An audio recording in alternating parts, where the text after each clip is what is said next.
प्यारे दोस्तों, आज की वीडियो में हम आपको हजरत निजामुद्दीन औलिया रहमतुल्लाह अलैह की एक मशहूर करामात के बारे में बताएंगे, जिसे सुनकर आपका ईमान ताज़ा हो जाएगा। दोस्तों, दिल्ली के गिरदोनवाह में एक बहुत ही गरीब आदमी रहता था, लेकिन उसने हजरत निजामुद्दीन की गरीब नवाजी और लुत्फो अनायत के बारे में बड़े वाक़या सुने हुए थे। वो बेचारा कई दिन पैदल सफर तय करने के बाद आखिर एक दिन दिल्ली जा पहुंचा और हजरत निजामुद्दीन औलिया रहमतुल्लाह अलैह की बारगाह में हाजिर हुआ। दोस्तों, आप उस वक़्त अपने मुरीदैन को हदीसे पाक का दर्स दे रहे थे।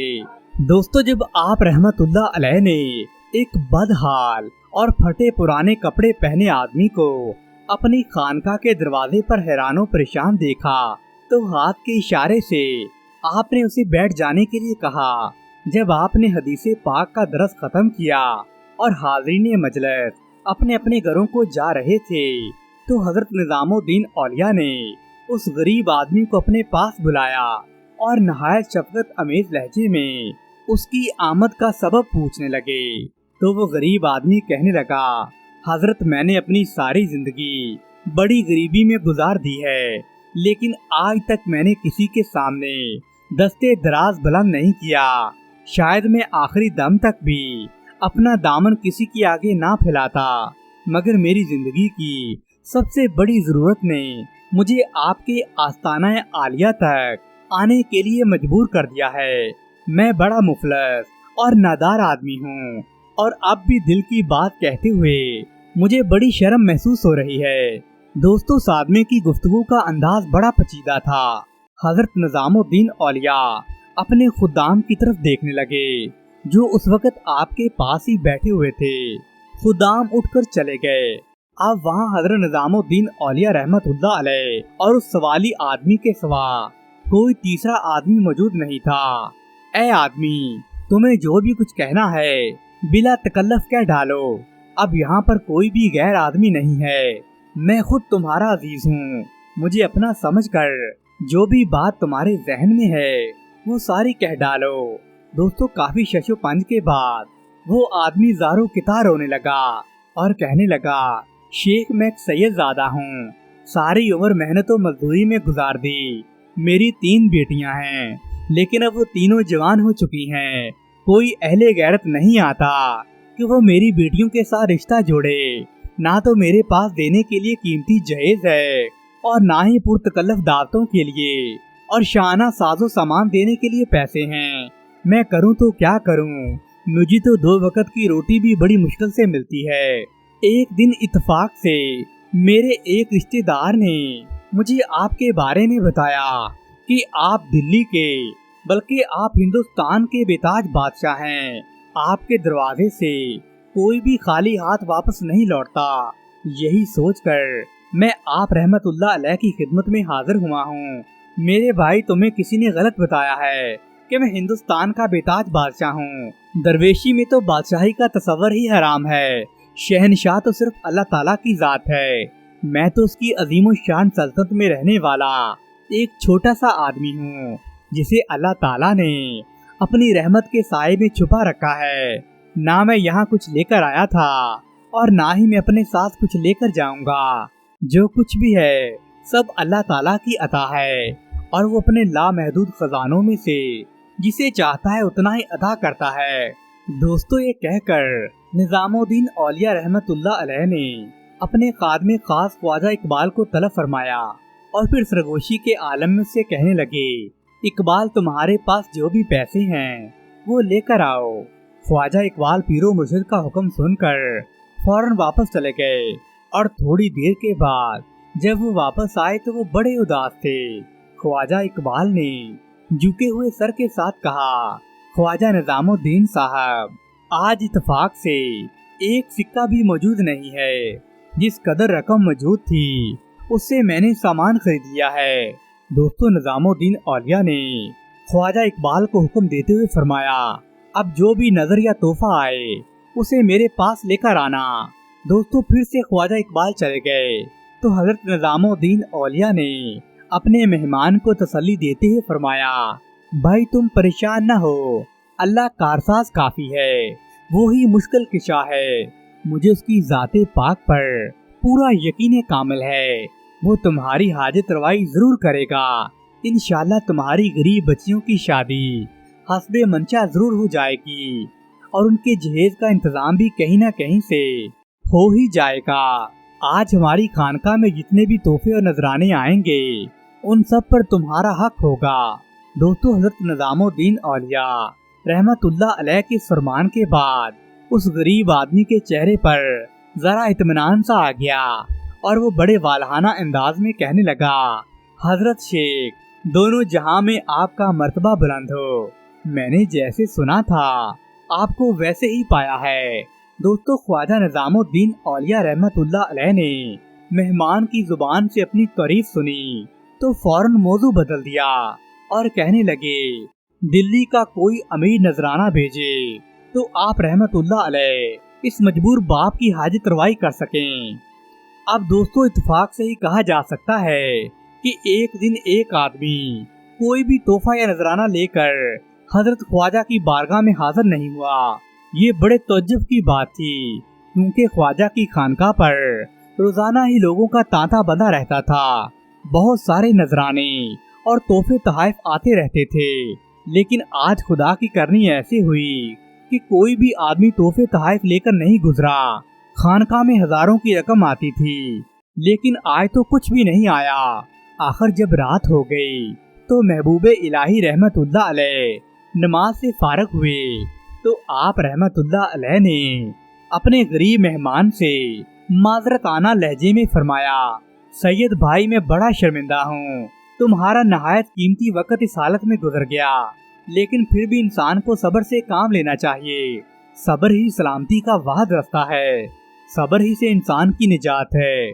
تم کل بھی اس فقیر کے مہمان رہو گے، دیکھتے ہیں کل پردہ غیب سے آخر کیا ظاہر ہوتا ہے۔ دوستو، یہ کہنے کے بعد حضرت نظام الدین اولیاء نے اپنے خادم خاص خواجہ اقبال کو حکم دیا کہ مہمان کے لیے رات گزارنے کے لیے بستر کا اہتمام کیا جائے۔ دوستو، دوسرے دن بھی وہی ضرورت مند انسان صبح سے شام تک محبوب الہی کی خدمت میں حاضر رہا، مگر اتفاق کی بات تو دیکھیے کہ اس روز بھی کوئی عقیدت مند نذرانہ یا تحفہ لے کر حاضر نہیں ہوا تو خواجہ نظام الدین اس آدمی سے معذرت کرتے ہوئے کہنے لگے، میرے بھائی، آج کا دن بھی یوں ہی گزر گیا، اگر تم اعتراض نہ کرو تو ایک دن اور انتظار کر لو، مجھے امید ہے اللہ سبحانہ و تعالی کوئی نہ کوئی وسیلہ ضرور پیدا کر دے گا۔ دوستو، بیچارہ مہمان ادب و احترام کے ساتھ خاموشی سے اٹھ کر چلا گیا، لیکن اس کا چہرہ بتا رہا تھا کہ وہ بیچارہ بڑا پریشان تھا۔ حضرت نظام الدین اولیاء اس کی ہر طرح سے دلجوئی کر رہے تھے۔ وہ غریب آدمی ایک فرش پر سوتا تھا، مگر نظام الدین اولیاء نے مہمان کے لیے ایک نرم بستر کا انتظام کروایا تھا تاکہ اس کی خاطر مدارت میں کوئی بھی کمی نہ رہ جائے۔ مگر وہ آدمی اس ظاہری توازن سے مطمئن نہیں تھا، کیونکہ اسے رقم کی بہت زیادہ ضرورت تھی اور رقم کے حصول کے آثار اسے دور دور تک نظر بھی نہیں آ رہے تھے۔ جب وہ غریب سید زادہ اپنے بستر پر لیٹا تو اس کی نظروں کے سامنے اس کی 3 جوان بیٹیوں کے چہرے ابھر آئے۔ اس کے دل سے درد کی ایسی تیز لہر اٹھی، اس کے پورے وجود پر مسلط ہو گئی۔ دوستو، تیسرے دن اس غریب آدمی نے فجر کی نماز حضرت خواجہ نظام الدین کے ساتھ ادا کی اور پھر آنے والے عقیدت مندوں کی تعداد میں اضافہ ہونے لگا، مگر ان میں کوئی بھی آدمی ایسا نہیں تھا جو تحفہ یا ہدیہ لے کر آیا ہو۔ سید زادے کی مایوسی بڑھنے لگی تھی، اس بیچارے کی آنکھوں میں کئی بار شکایت ابھری، مگر احترام شیخ کے پیش نظر وہ اپنے ہونٹوں پر کسی شکایت کو نہیں لا سکا۔ آہستہ آہستہ دن بھی گزرتا جا رہا تھا، خانقاہ میں حاضری دینے والے عقیدت مندوں کی تعداد میں بہت حد تک اضافہ ہو گیا تھا۔ دوستو، یہ اتفاق کی بات تھی کہ کوئی بھی تحفے تحائف نہیں آ رہے تھے، ورنہ تو تحفے تحائفوں کا ڈھیر لگا رہتا تھا۔ جب مسلسل 3 روز کے بعد بھی 1 درہم بھی نہیں آیا تو محبوب الہی بھی یہ دیکھ کر بڑے فکر انگیز تھے، اور خود حضرت نظام الدین اولیاء رحمت اللہ علیہ بھی बड़े परेशान थे और यहाँ तक कि वो सैयद ज़ादा और भी परेशान था कि आज भी वक्त ऐसे ही गुजर गया और पैसों का कोई इंतजाम नहीं हो पाया। दोस्तों, वैसे तो हाजिरी देने वालों की तादाद में हजारों का इजाफा था, लेकिन कोई भी तोहफे तोहफे लेकर नहीं आया था। जब मगरिब की नमाज का वक्त हुआ तो महबूबे इलाही रहमतुल्लाह अलैह ने उस सैयद ज़ादे को अपने हुजरे मुबारक में तलब फरमाया। अजनबी मेहमान का ख्याल था कि शायद दिल्ली का कोई अमीर कीमती नजराना लेकर आया होगा और हजरत निजामुद्दीन औलिया उसे वही अमीर का नजराना पेश करना चाहते होंगे। लेकिन बेचारे को तब मायूसी हुई जब महबूबे इलाही अपने खैमे में अकेले ही बैठे हुए थे। ऐ प्यारे दोस्त, तुम इस फकीर के घर पर आए हो और 3 दिन गुजर गए हैं। तुमने अंदाजा कर लिया होगा कि ये दरवेश जिसे तुम बेताज बादशाह कहते थे, उसके पास देने के लिए कुछ भी नहीं है। इसकी कोई हकीकत नहीं है। मैं तो वही हूँ जो नजर आता हूँ, मगर लोग अपनी अकीदत की आंख से मुझ में न जाने क्या क्या सिफात देख लेते हैं। मुझे बड़ा अफसोस है, मैं तुम्हारी जरूरियात को पूरा नहीं कर सका। आज मेरे हाथों में इतनी फराकी नहीं है कि मैं तुम्हारे घर की जरूरत को पूरा कर सकूं। दोस्तों, वो सैयद ज़ादा बड़े लोगों के खानदानों से ताल्लुक रखता था, अहले इल्म की सोहबतों में बैठा करता था। वो अदाबे मजलिस से पूरी तरह आशना था। इसलिए हजरत निजामुद्दीन औलिया रहमतुल्लाह अलैह की गुफ्तगू सुनकर वो बड़ा मुस्तरब हो गया और कहने लगा, शेख आप परेशान क्यों होते हैं? ये तो गर्दिश वक्त है। आज किसी पर तंगी है तो किसी पर आसानी है। ये पैसा तो हाथ की मैल है। आप मुझे अपनी दुआएं दे दें जो आपके पास हैं, और अल्लाह मेरा बेहतरीन कारसाज है। इंसान कर भी क्या सकता है, उसे क्या पता कि रहमत के दरवाजे कब खुल जाएं और कब इंसान पर अल्लाह सुब्हाना व तआला के लुत्फ़ो करम की बारिश हो जाए। दोस्तों, सैयद ज़ादा खामोश बैठा रहा। वो अल्लाह की रहमत से मायूस नहीं था, मगर वो अपनी शदीद तरीन ज़रूरियात के पेश नज़र फौरी तौर पर रहमतों का नज़ूल भी चाहता था। निजामुद्दीन औलिया रहमतुल्लाह अलैह भी कुछ देर के लिए खामोश हुए, फिर सैयद ज़ादे को मुखातब करते हुए फरमाने लगे, दरवेश के पास अपने मेहमान को देने के लिए इन जूतों के अलावा कुछ नहीं है। दोस्तों, महबूबे इलाही ने अपने जूते मुबारक उतार कर उस मेहमान के सामने रख दिए। दोस्तों, जूते शिकस्ता हालत में तो नहीं थे, मगर वो इतने कीमती भी नजर नहीं आते थे। चंद लम्हों के लिए वो मेहमान ये देखकर दम बखुद रह गया। वो सोच भी नहीं सकता था कि दिल्ली के बेताज बादशाह के दर से उसे पुराने जूतों के सिवा कुछ नहीं मिलेगा। अजनबी मेहमान को हैरानो परेशान देखकर हजरत निजामुद्दीन फरमाने लगे, मेजबान पर लाजम है कि वो अपने मेहमान की खिदमत में अपना बेहतरीन असासा और सबसे कीमती तोहफा पेश करे। मेरी जाती मालूमात के मुताबिक मेरे पास जो सबसे कीमती चीज थी वो मेरे जूते ही हैं, जो मैंने तुम्हें पेश कर दिए हैं। दोस्तों, ये सुनकर वो सैयद ज़ादा थोड़ी देर तक सोचता रहा। फिर उसने हजरत निजामुद्दीन औलिया के जूतों को अपने रुमाल में लपेट लिया।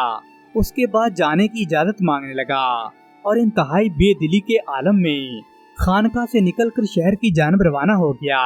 सैयद ज़ादा रास्ते में सोच रहा था, अगर मेरे घर वाले पूछेंगे कि तू दिल्ली से क्या लाया है, तो मैं साफ साफ कह दूंगा कि मैं हिंदुस्तान के बेताज बादशाह यानी हजरत निजामुद्दीन औलिया रहमतुल्लाह अलैह के पुराने जूते तोहफे के तौर पर लाया हूँ, और यही जूते बेटियों की शादी के मामलात में उसकी कफालत भी करेंगे। दोस्तों, उस आदमी की फिक्र का अंदाज इस्तहज़ाइया था। सैयद ज़ादे ने ये सोचकर जूते कबूल नहीं किए थे कि ये चमड़े के 2 टुकड़े हैं, बल्कि उसे उन जूतों से महबूबे इलाही की खुशबू आती थी। सैयद ज़ादा एक अजीब से एहसास नदामत के साथ अपने घर की तरफ रवाना था। रास्ते में चलते चलते उसे एक जगह पर रात पड़ गई, तो वो किसी सराय नशी में सोने के लिए लेट गया। दोस्तों, जब सैयद ज़ादा अपना सवाल लेकर निजामुद्दीन औलिया के आस्थाने पर हाजिर हुआ था, उसी वक्त हजरत अमीर खुसरो रहमतुल्लाह अलैह दिल्ली से बाहर गए हुए थे। बाज मोरखीन की रिवायत के मुताबिक बंगाल के सफर में हजरत अमीर खुसरो रहमतुल्लाह अलैह सुल्तान के हमरा थे। روایت میں اختلاف ضرور ہو سکتا ہے، مگر یہ روایت موجود ہے کہ حضرت امیر خسرو رحمت اللہ علیہ کسی جنگی مہم کے موقع پر سلطان الاولیاء کے ساتھ تھے۔ اس جنگ میں سلطان کو شاندار فتح حاصل ہوئی۔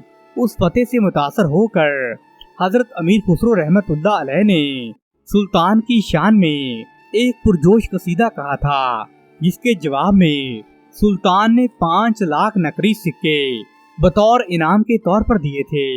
دوستو، یہ بڑے عجیب اتفاق کی بات تھی کہ وہ ضرورت مند آدمی محبوب الہی کی بارگاہ سے ناکام ہو کر واپس اپنے گھر جا رہا تھا، اور حضرت امیر خسرو رحمت اللہ علیہ اپنے گھوڑوں پر لدا ہوا خزانہ لے کر دلی کی طرف آ رہے تھے۔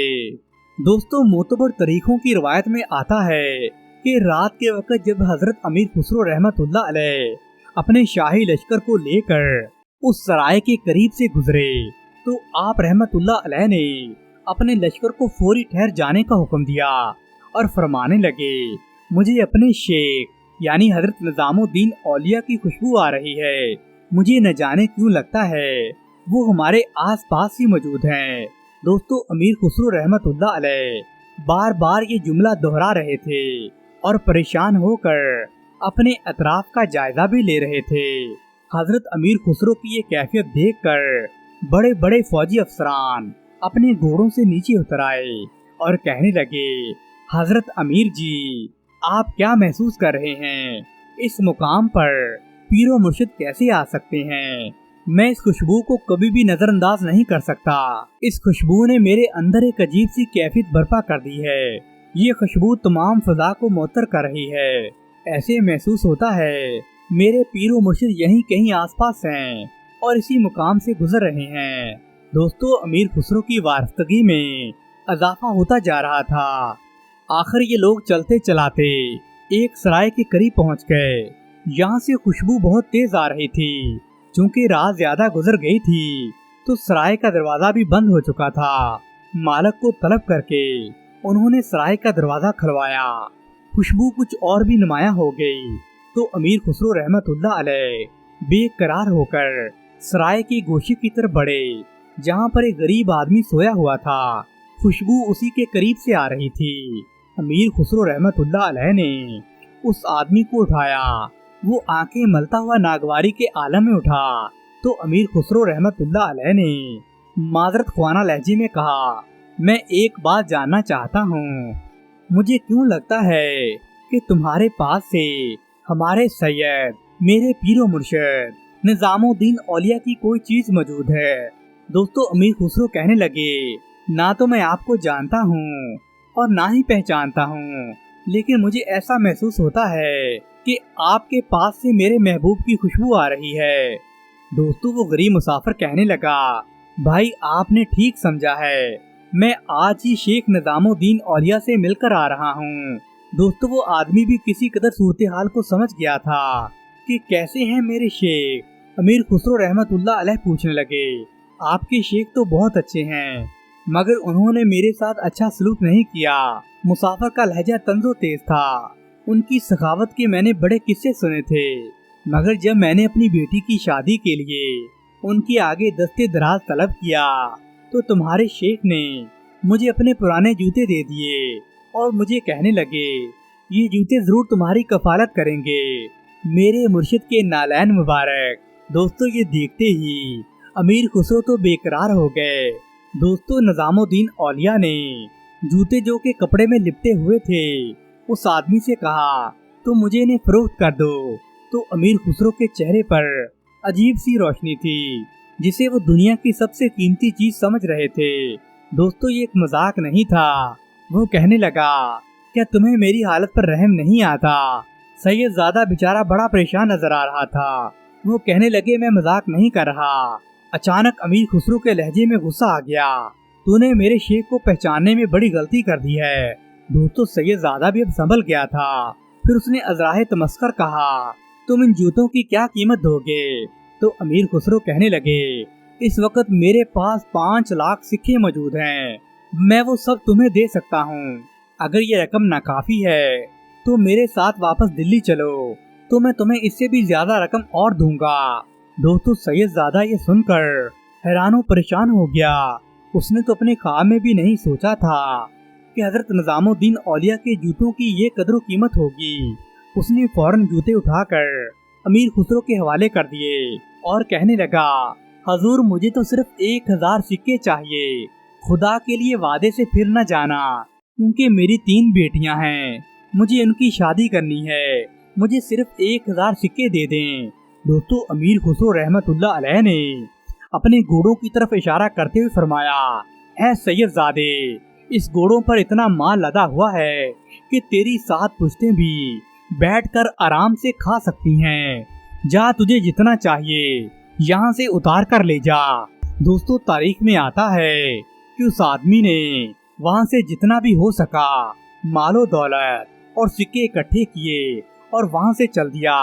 बाद में उसने अपने 3 बेटियों की शादी बड़ी धूमधाम से की और उसने एक अच्छा कारोबार भी शुरू कर लिया। दोस्तों हजरत अमीर खुसरो की अपने महबूब की नजर में ये अकीदत थी कि उनके नालैन मुबारक के लिए आपने लाखों सिक्कों की परवाह भी नहीं की। आपने उन सिक्कों को दुनिया की एक हकीर सी चीज जाना, क्योंकि वो अपने पीरो मुर्शिद की बड़ी कदर व एहतराम करते थे। प्यारे दोस्तों ये होती है सच्चे पीरो मुर्शिद की करामात और उनके मरीदों की नजर में उनकी सही अहमियत और कदर।